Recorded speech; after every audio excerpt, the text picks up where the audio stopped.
할렐루야. 유모 2탄입니다. 등산객이 시골 한적한 곳을 지나다가 길 옆에 있는 쪽문에 한문으로 WC라고 하는 한자를 적어놨습니다.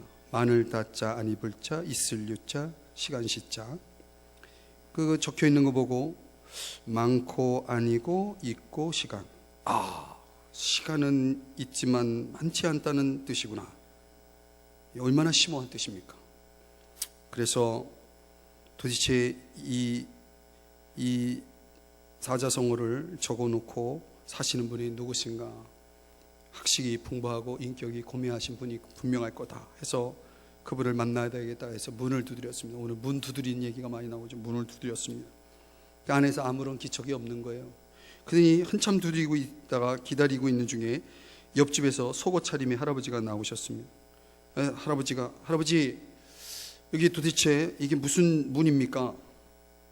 그랬더니 할아버지가 하는 말이 여기 화장실이야.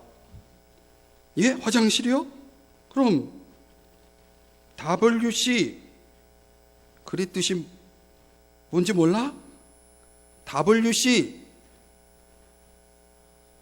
젊은이 그것도 몰라? 그랬다는 것입니다. 하나도 재미없죠. WC 한참 해석을 해드려야.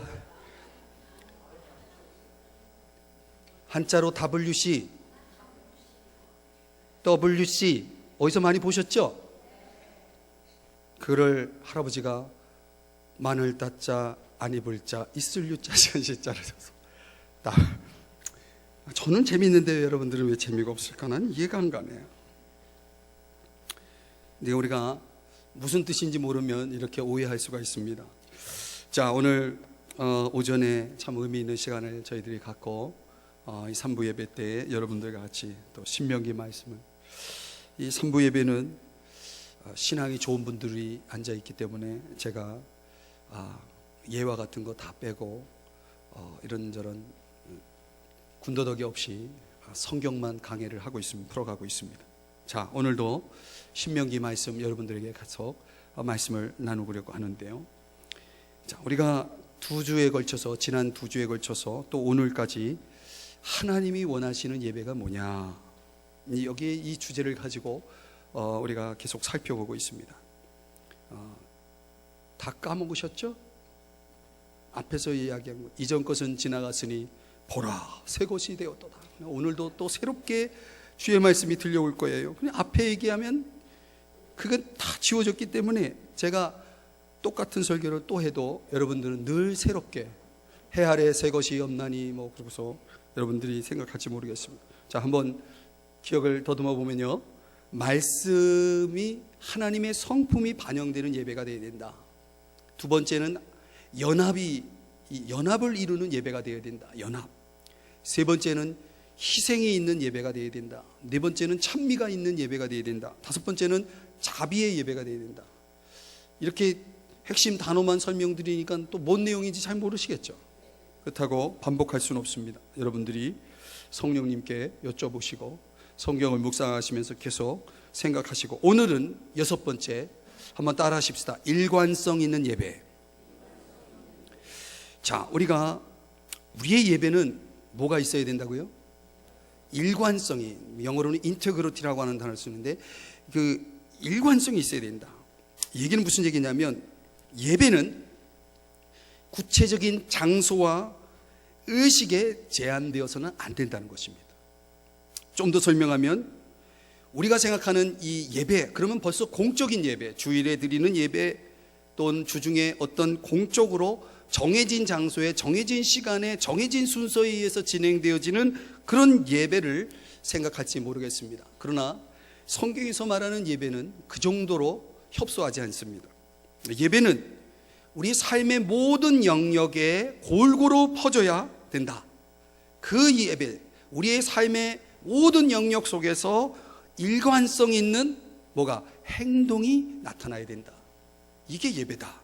자, 성경은 우리가 주일에 무슨 말을 하는지, 무슨 고백을 하는지에 관심이 있을 뿐만 아니라 동시에 주중에 어떻게 우리가 살아가고 있는지에 대해서도 관심을 갖고 있다. 하나님은 지금 이 시간 저와 여러분의 예배를 받으시지만, 이 예배에 관심이 있지만 더 나아가서 우리 하나님은 저와 여러분이 이 예배를 마치고 집으로 돌아가서 주중에 여러분들이 어떻게 살아가고 있는지에 대해서도 하나님은 주목하고 있다는 사실입니다. 예배란 이 시간 한 시간 우리가 이 자리에서 드리는 예배가 전부가 아니라 우리의 삶 전체가 예배인 것입니다. 믿습니까? 이게 성경의 가르침이에요. 제 얘기가 아니고 성경의 가르침이에요. 자, 성경의 내용을 한번 들어가 볼까요? 12장 20절에 보십니다. 12장 20절에 보면 거기 고기에 대한 얘기가 나오는데, 고기는 여러분 고기 좋아하십니까? 고기 좋아하시죠? 예. 고기는 원래 하나님께 드리는 선물이 아니라 거꾸로 하나님이 백성들에게 주시는 선물이다. 그래서 오늘 뭐라고 말씀하냐면, 네가 언제나 마음에 원하는 만큼 먹어라. 자, 하나님이 고기를 어떻게 먹으라고 말하냐면 언제든지 먹어라. 먹고 싶은 만큼 마음껏 먹어라. 이게 하나님의 말씀이에요. 원래 하나님 앞에 드려진 고기는, 하나님 앞에 제물로 드려진 고기는 정결한 사람만이 먹을 수 있었는데, 일상 속에서 하나님이 누구든지 언제나 원하는 만큼 먹으라. 무엇을? 고기를 먹으라. 이렇게 말씀을 하고 있는 것입니다. 다만 한 가지 규정이 있어요. 그 규정이 뭐냐면, 먹기 전에 피는 완전히 땅에 쏟으라. 16절, 23절입니다. 우리 한번 23절 다시 한번 보십니다. 23절 거기 보시면, 다만 크게 삼가서 그 피는 어떻게 하라? 네, 먹지 말라. 자, 그러면 여기서 우리가 좀 신학적인 질문을 던져봐야 됩니다. 왜 하나님은 피를 먹지 말라고 그랬을까요? 이유가 뭘까요? 자, 여러분의 답을 기다릴 시간이 없습니다. 시간이 없어서 제가 답을 드리면, 생명의 본질이, 자, 피는 생명을 가리킵니다. 생명이 무엇으로 결정되냐면 피로 결정됩니다. 그래서 피는 곧 무엇을 의미하냐면 생명을 의미합니다. 그런데 그럼 이 생명이 어디서 왔습니까? 저와 여러분의 생명이 어디서 왔습니까? 하나님으로부터 온 것입니다. 아멘?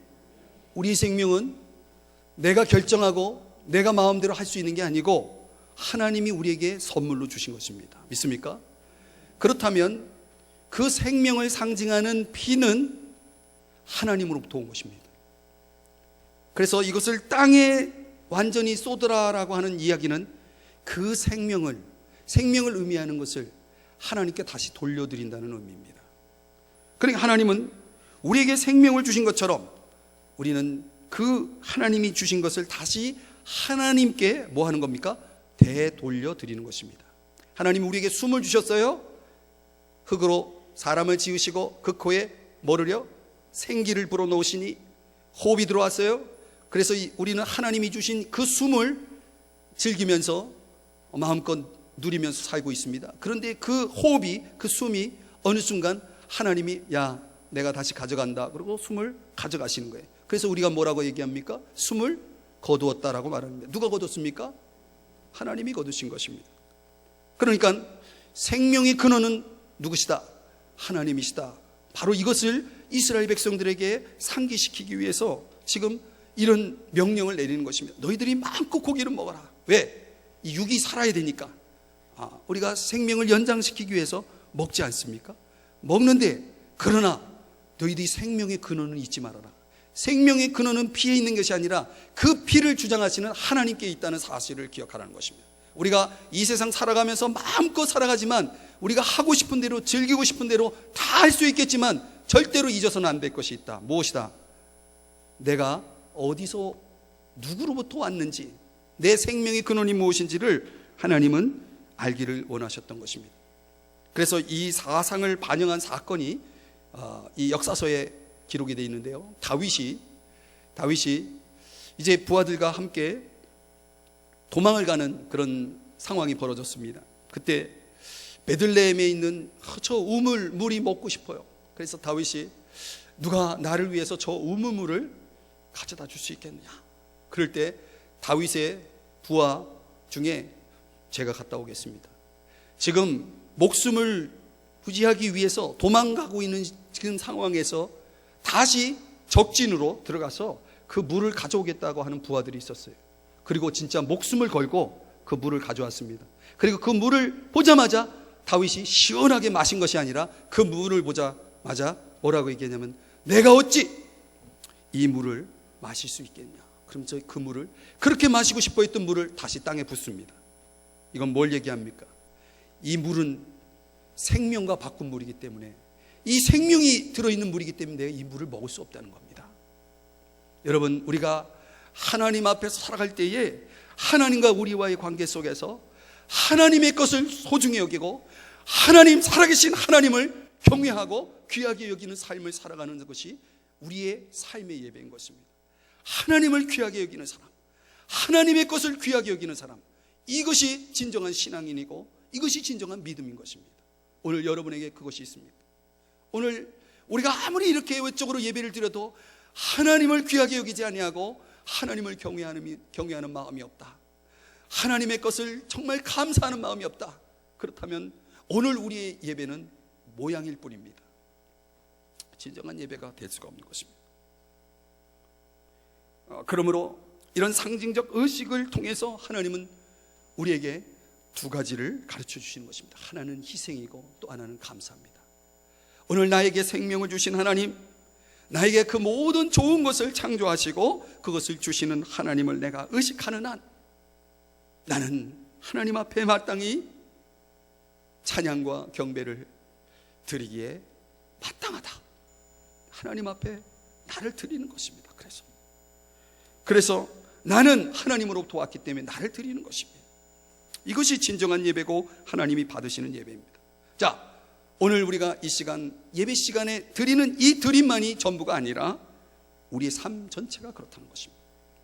내가 숨을 들이쉬고 내쉴 때마다, 나의 24시간 호흡이 있을 때마다, 호흡이 있는 자는 뭐 하라고요? 시편 150편에 여호와를 찬양하라고 말했습니다. 이 호흡이야말로 내 생명의 근원을 결정하는 것이잖아요. 이거 누가 주신 거냐? 하나님이 주셨다는 겁니다. 그리고 호흡이 느껴질 때마다 우리는 하나님을 찬양하게 되는 것입니다. 입을 열어 하나님을 찬양하게 되는 것입니다. 그것은 우리가 교회에서만 숨을 쉬지 않잖아요. 집에서도, 직장에서도, 사업장에서도. 그러니까 예배는 어떤 특정한 장소에 국한되어서는 안 된다. 교회는 성스러운 것이고 여러분이 일하고 있는 일터는 세속적인 거고 절대로 그렇지 않습니다. 성경은 그런 사상을 가르치지 않습니다.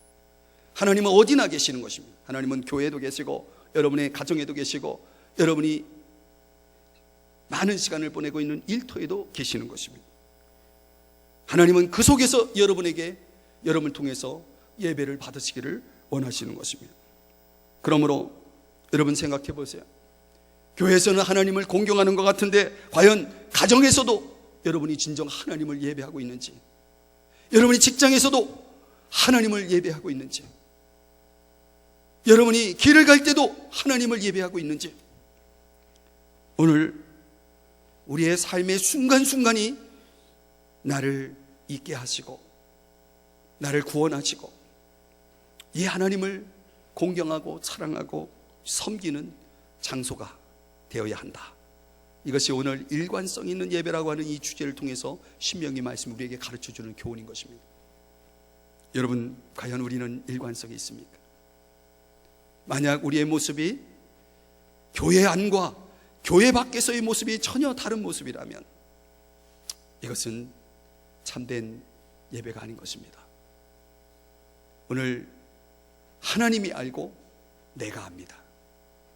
다른 사람들은 모르지만 과연 하나님은 진정 하나님이 원하시고 기뻐하시는 예배자로 살아가고 있는지는 주님이 너무너무 잘 아시고 내가 또 합니다. 오늘 하나님은 교회 안에 계신 하나님이 아니라 내 삶의 순간순간 함께 하시는 하나님이심을 여러분 믿으시고, 이건 여러분이 믿든 안 믿든 이건 진리고 이건 사실입니다. 그러니까 하나님은 여러분을 통해서 예배를 받으시길 원하는 거예요. 자, 이렇게 지금까지 크게 6가지 주제를, 예배에 대한 주제를 모세를 통해서 이스라엘 백성들에게 예배를 가르친 후에 이제 부록으로 7번째 12장 29절서부터 13장 18절까지 말씀에서 거짓된 예배에 대한 이야기를 부록으로 소개해주고 있습니다. 거짓된 예배. 자, 이 거짓된 예배라고 하는 것은 한마디로 우상 숭배를 말합니다. 우리가 조금만 말씀에서 벗어나도 사실은 우리는 이미 우상 가운데 있을 수 있습니다. 우리가 진정 하나님을 예배하는 듯 해도 어쩌면 우리는 하나님이 아는 다른 신을 경배할 수도 있습니다. 심지어 교회에서 예배하면서도 우리는 성경 속의 하나님이 아닌 내가 만든 하나님을 경배하고 있을지도 모릅니다. 오늘날 이 세대가 만몬이즘으로 이 물질주의에 빠져 있고, 세속주의에 빠져 있고, 개인주의에 빠져 있고, 인본주의에 빠져 있다라고 한다면 그런 것들이 교회 안으로 들어와 가지고 인간적인 것들이 이 교회 안에서 이렇게 행사할 수 있어요. 그러니 여러분, 우리가 철저하게 말씀으로 돌아가야 되는 거예요. 말씀에 입각해서 살지 않으면 하나님과의 영적인 관계는 깨지고 인간적인 모습밖에 드러나지 않는 것입니다. 그래서 3가지 측면에서 오늘 유혹을 받을 수 있다라고 하는 것을 경고하고 있는데, 첫째는 종교적인 유혹, 두 번째는 가정적인 유혹, 세 번째는 공동체적인 유혹입니다. 굉장히 중요한 부분이기 때문에, 그러나 시간이 많지 않기 때문에 제가 핵심적인 내용을 좀 여러분들에게 소개해 보려고 합니다. 먼저 1절서부터 5절, 13장 1절서부터 5절은 종교적인 유혹이자 공개적인 유혹입니다. 자, 여러분, 오늘 이 3부 예배 들으시는 여러분들 오늘 잘 들으시기 바랍니다.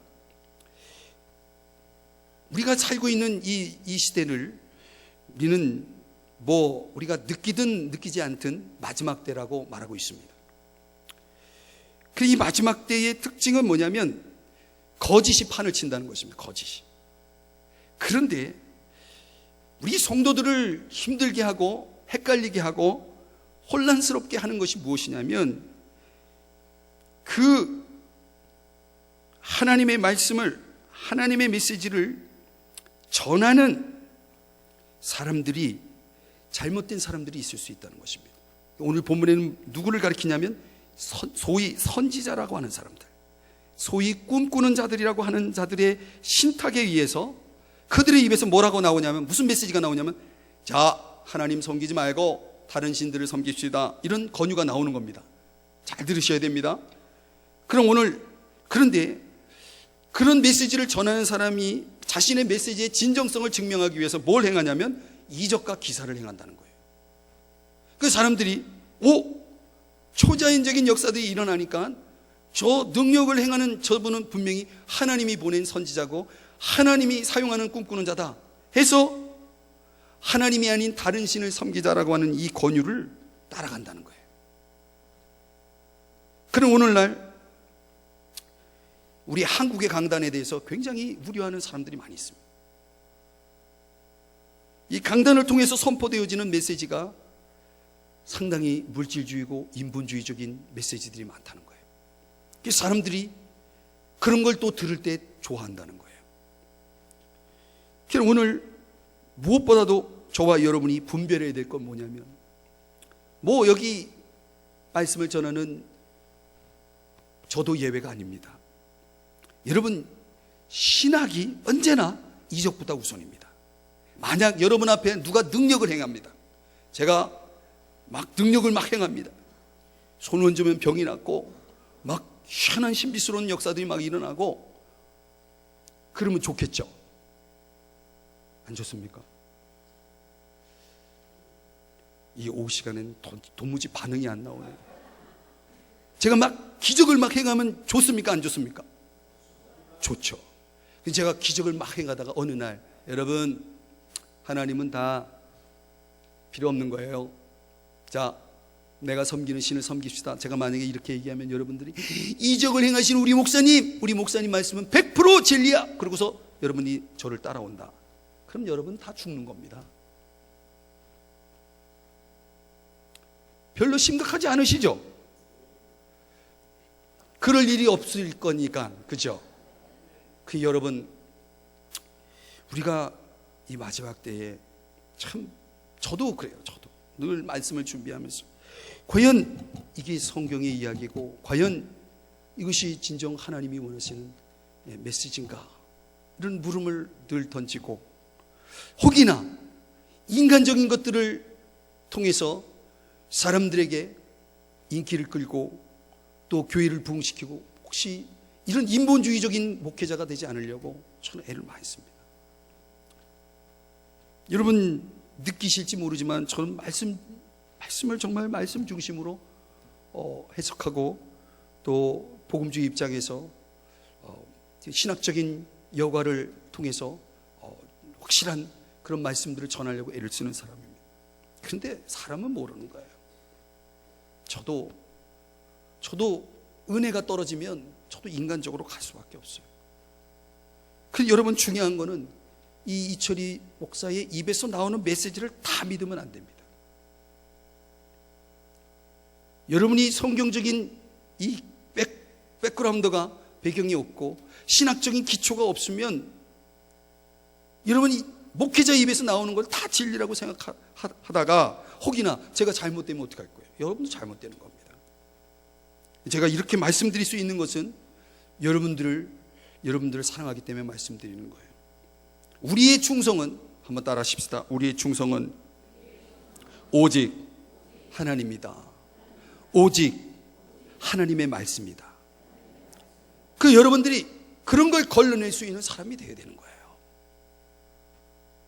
성도는 목자를 따라가고 목자는 성도를 이끌지만 목자도 인간이고 성도도 인간인 거예요.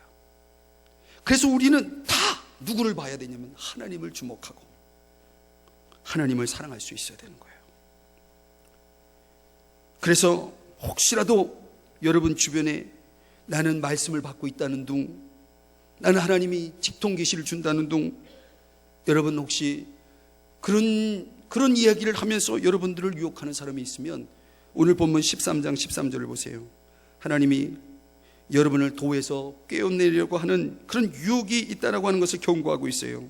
여호와를 사랑하는 여부를 시험하고, 자, 우리가 하나님 외에 다른 걸 쫓으면 안 된다는 것을 분명히 하고 있는 것입니다. 사랑하는 여러분, 오늘 제가 기적을 행하는 것이 중요한 것이 아닙니다. 오늘 제가 여러분에게 말씀을 전할 때에 오늘 우리는 그 말씀 속에 담긴 하나님과 오직 하나님의 말씀만 붙잡고 그 말씀, 그 하나님만 쫓아가시는 그런 여러분 되시길 주의 이름으로 축복합니다. 그래야 여러분이 마지막 때까지 살아남을 수가 있는 거예요. 두 번째는 뭐냐면 가정적인 유혹입니다. 이 가정적인 유혹은 은밀한 유혹입니다. 은밀한 유혹. 한번 따라 하십시다. 은밀한 유혹. 이 말이 좀 그렇죠. 그 은밀한 유혹이라는 것이 무엇이냐면, 유혹은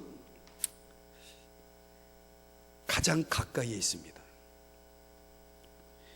말하자면 여러분이 너무나 사랑하고 여러분이 너무나 가까이 지내고 있는 소중한 친구가 와가지고, 야, 우리 다른 신 섬기자. 만약 이렇게 여러분에게 제안을 했다고 해봅시다. 그러면 어떻게 해야 되겠습니까? 친구 따라 어디 가요? 지금은 강남 갈 일이 없습니다. 친구 따라 강북도 갈 수도 있고 강동도 갈 수 있습니다. 여러분, 친구가 그렇게 권한다고 여러분이 그거를 친구니까 따라갈 수 있다는 겁니다. 선지자, 하나님의 말씀을 대언하는 선지자도 잘못될 수 있지만 친구도 잘못될 수 있는 거예요. 오늘 낯선 사람이 유혹할 때는 우리가 냉정하게 거절할 수 있지만 정말 가까운 사람이 내게 와서 나의 시선을, 나의 마음을, 나의 생각을 하나님으로부터 멀어지게 하려고 한다면 그때는 여러분이 아무리 친해도 그거를 단호히 거절할 수 있어야 하는 것입니다. 절대적인 진리이신 하나님만을 따르는 사람일 때 그것이 가능한 거예요. 분별해낼 수 있어야 되는 겁니다. 세 번째는 공동체적인 유혹입니다. 이건 강력한 유혹이에요. 이 공동체라고 말할 때 공동체는 우리 사회를 얘기합니다. 우리 사회, 국가. 많은 사람들이 살아가는 이 공동체 속에서 어떤 사람들은 여러분의 신앙을 위협합니다. 집단적으로 여러분을 위협할 수 있다는 것입니다. 협박할 수 있다는 것입니다. 이건 일명 공동체 악이라고 말합니다. 공동체 악. 하나님은 하나님 외에 다른 신들을 절대로 섬기지 말라라고 말씀하고 있고 명령하고 있습니다. 그런데 여러분이 만약에 많은 사람들, 즉 민족적으로 그 나라 전체가 하나님이 아닌 다른 신을 섬길 때는 여러분은 위협을 받는 거예요.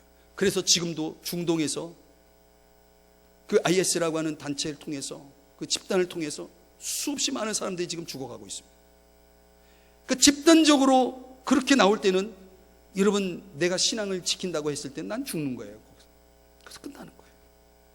제가 SNS를 통해서 그 보도된 사진들, 그 잔혹한 사진들, 영상, 소식, 뉴스 이런 것들을 접하면서 참 기가 막혀요. 여러분, 혹시 보시는 분, 들으신 분들은 아시겠지만 말이죠. 그럴지라도 타협할 수 없는 것입니다. 왜 그들이 죽습니까? 그 신앙을 지켰기 때문에 죽은 것입니다. 지금도 하나님만을 섬기겠다라고 하는 이런 오직 이 하나님 신앙을 간직함으로 인해서 지금도 죽어가는 사람들이 있다는 사실을 여러분 아셔야 돼요. 물론 우리 사회에는 그런 건 없어요. 그런데 만약에 이거는 현실적으로 이런 일도 있을 수 있어요. 뭐냐면 내가 예수 믿는다는 이유로, 하나님만을 섬긴다는 이유로 여러분들이 어떤 집단으로부터 따돌림을 당할 수도 있는 것입니다. 그 소위 말하는 뭐예요? 왕따가 되는 것입니다. 만약 그럴지라도 여러분들이 왕따 되기 싫어서 친구들과 타협하고 친구들이 원하는 걸 따라가기 시작하면 여러분은 친구는 얻었는지 모르지만 여러분이 영혼도 죽고 몸도 죽고 정신도 죽고 인생도 죽는 겁니다. 끝까지. 그래서 우리는 왕따 중에 왕따, 우리의 왕이신 왕을 따르는 자, 이런 사람으로 우리는 끝까지 우리 신앙을 지켜나갈 수 있는 그런 확고한 믿음을 가지고 있어야 저와 여러분이 살아남는 것입니다. 오늘 본문은 그걸 우리에게 가르쳐주고 있어요. 정리하면 하나님이 가장 싫어하는 게 뭡니까? 우상숭배예요. 나 외에는 다른 신을 두지 말라 이렇게 말씀을 하고 있지만 인간들은, 이스라엘 백성들은 여전히 하나님의 계명으로부터, 말씀으로부터, 하나님으로부터 멀어지게 하려는 그런 갖가지 유혹으로 인해서 지금 떨어져 나갈 수 있는 그런 가능성이 있어서 모세가 신명기를 통해서 제2세대 세컨드 제너레이션, 이 제2세대들에게 그렇게 강력한 말씀을 지금 전하고 있는 거예요. 너희들 이렇게 가면 반드시 죽는다. 그러니까 너희들 주의해라. 이렇게 지금 말씀하고 있는 거예요. 오늘 저와 여러분에게도 이 말씀은 동일하게 적용이 되는 겁니다. 우리가 우상을 철저하게 제거하면 하나님은 저와 여러분을 긍휼히 여기시고 자비를 베풀어 주시고 번성케 하시겠다. 13장 17절 18절에 그런 약속을 주시고 있습니다. 여러분, 우리가 철저하게 하나님 섬기면 하나님이 우리를 책임져 주시는 거예요. 이게 진리입니다. 이게 영혼의 길입니다. 결론, 하나님만이 예배를 받으시기에 합당한 분이십니다. 어느 누구도 이 하나님 자리를 차지할 수가 없습니다. 저와 여러분의 오직 유일한 우리의 예배를 받으시는 분, 하나님만 섬기며 사시기를 주의 이름으로 축복합니다.